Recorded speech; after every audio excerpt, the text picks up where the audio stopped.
Pernahkah kalian mendengar tentang sex education? Sex education sangatlah penting bagi setiap remaja sebagai bekal dalam kehidupannya yang sehat. Sebelum memulai lebih jauh, kita harus terlebih dahulu mengenal tentang alat reproduksi pada manusia. Masa remaja adalah fase pertumbuhan dan perkembangan saat individu mencapai usia 10-19 tahun. Dalam rentang waktu ini, terjadi perubahan fisik yang cepat, termasuk pertumbuhan serta kematangan dari fungsi organ reproduksi.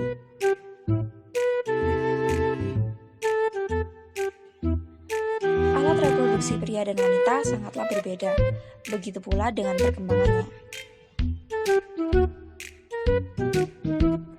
Yang pertama, pria. Pria memiliki 2 buah testis untuk memproduksi sperma yang dibungkus oleh lipatan kulit berbentuk kantung yang disebut skrotum. Selanjutnya, penis. Penis adalah alat reproduksi yang membawa cairan mani ke dalam vagina. Yang terakhir, uretra. Uretra merupakan saluran panjang terusan dari saluran ejakulasi.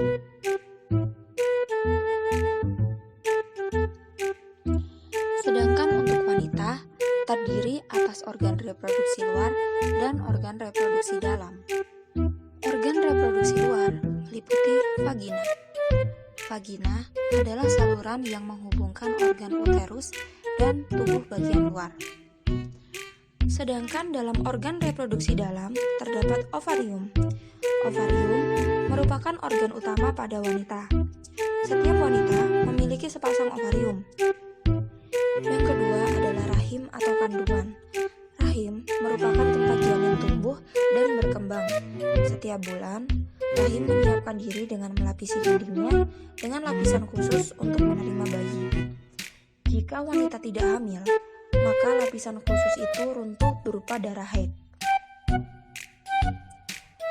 Nah, sekarang saatnya kita memahami apa itu perilaku seksual. Perilaku seksual adalah segala tingkah laku yang didorong oleh hasrat seksual.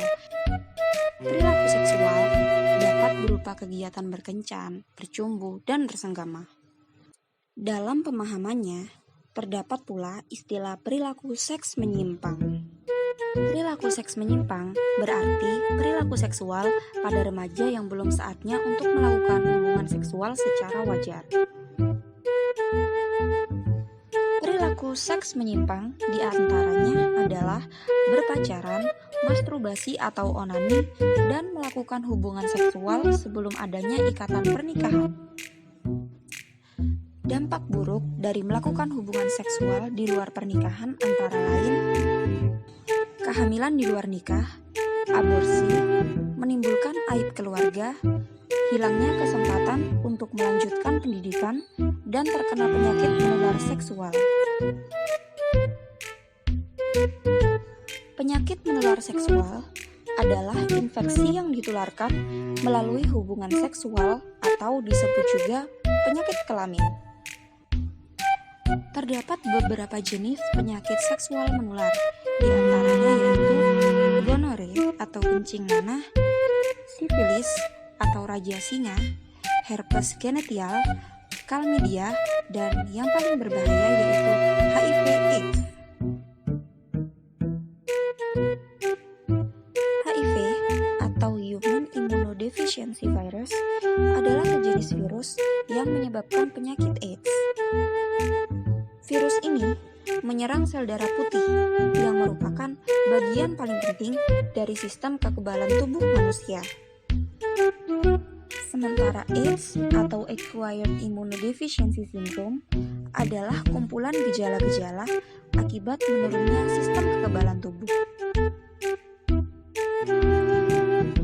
HIV atau AIDS dapat menular melalui hubungan seksual dengan penderita HIV/AIDS tanpa menggunakan alat pengaman. Menggunakan jarum suntik yang terkontaminasi HIV/AIDS, mendapat transfusi darah yang mengandung virus HIV, dan dari seorang ibu hamil yang terjangkit virus HIV kepada bayi yang dikandungnya. Setelah mengetahui semua ancaman tentang kesehatan seksual dan reproduksi remaja, Apakah ada cara untuk memeliharanya? Terdapat beberapa upaya untuk menjaga kesehatan reproduksi remaja. Hal ini dapat berupa menjaga kebersihan pakaian dalam, penggunaan handuk yang bersih, menjaga kebersihan alat kelamin, dan melakukan vaksinasi untuk mencegah kanker serviks pada wanita. Pemberian vaksin dapat dilakukan dalam 3 tahap, yaitu pada saat usia 10 tahun, lalu pada saat usia 10 tahun 1 bulan, dan usia 10 tahun 6 bulan. Masa remaja merupakan masa yang indah, akan sangat disayangkan apabila masa indah itu ternoda. Maka, jaga selalu kesehatan, baik secara fisik, seksual, maupun rohani.